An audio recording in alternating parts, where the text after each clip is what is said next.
asked me once if I had told you everything there was to know about my adventures. And while I can honestly say I have told you the truth, I may not have told you all of it.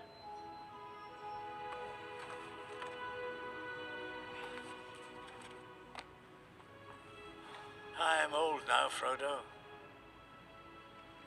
I'm not the same Hobbit I once was. I think it is time for you to know what really happened. It began long ago, in a land far away to the east, the like of which you will not find in the world today.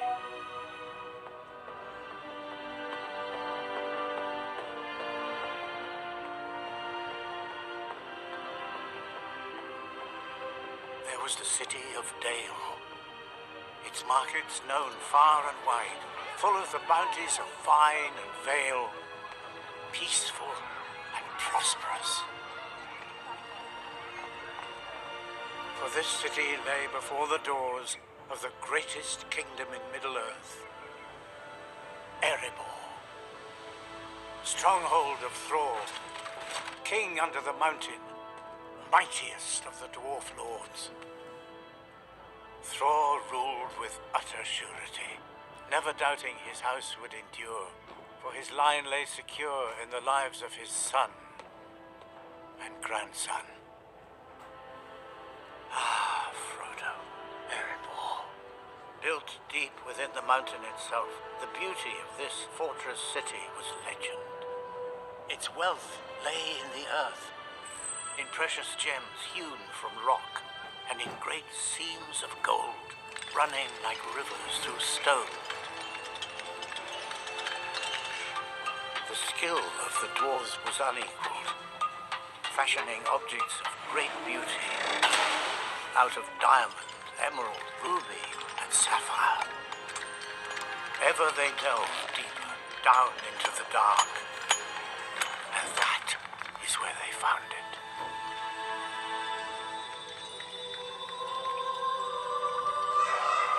The heart of the mountain.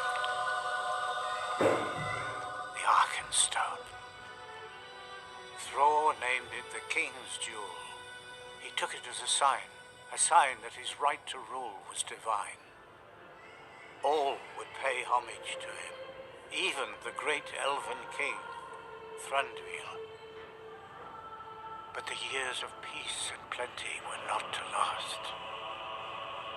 Slowly the days turned sour, and the watchful nights closed in.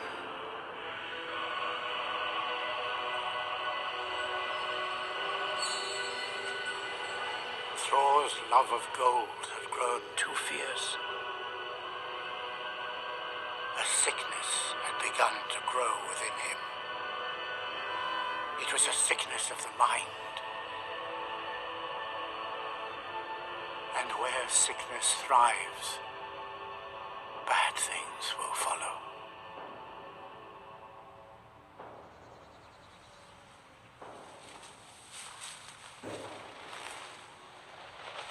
The first they heard was a noise like a hurricane coming down from the north. The pines on the mountain creaked and cracked in the hot, dry wind. Violet, sound the alarm. Call out the guard. Do it now!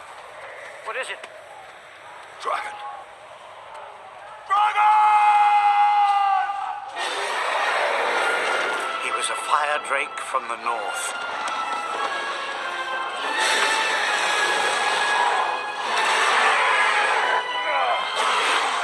Smoke and cut.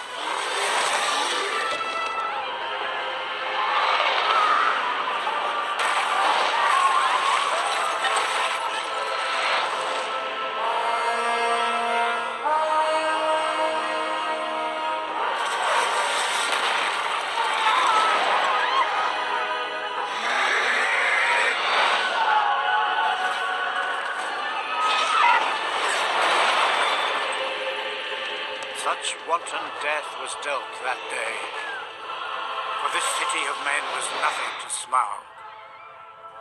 His eye was set on another prize.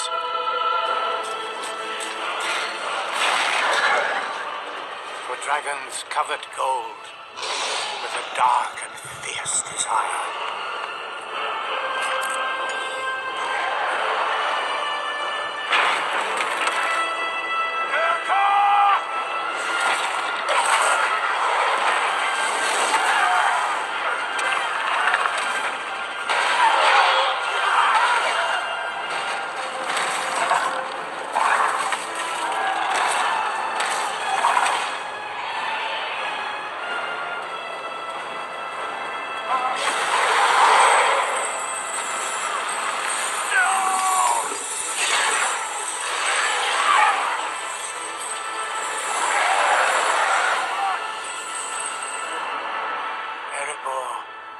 Was lost.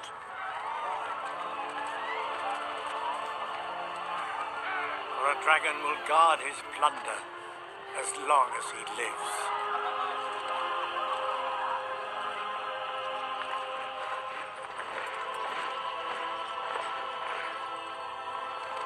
Run for your lives! Help us!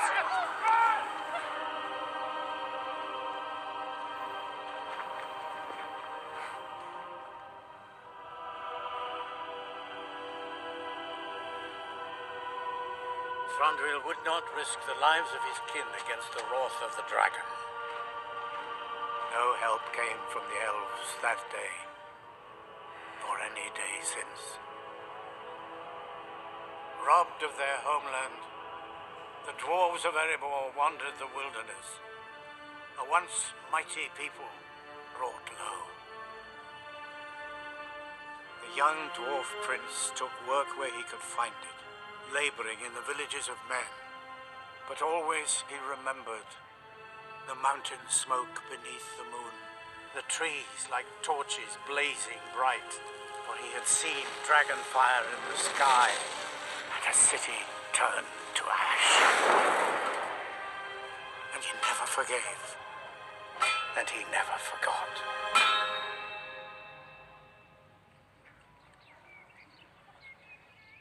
That, my dear Frodo, is where I come in. For quite by chance, and the will of a wizard, fate decided I would become part of this tale.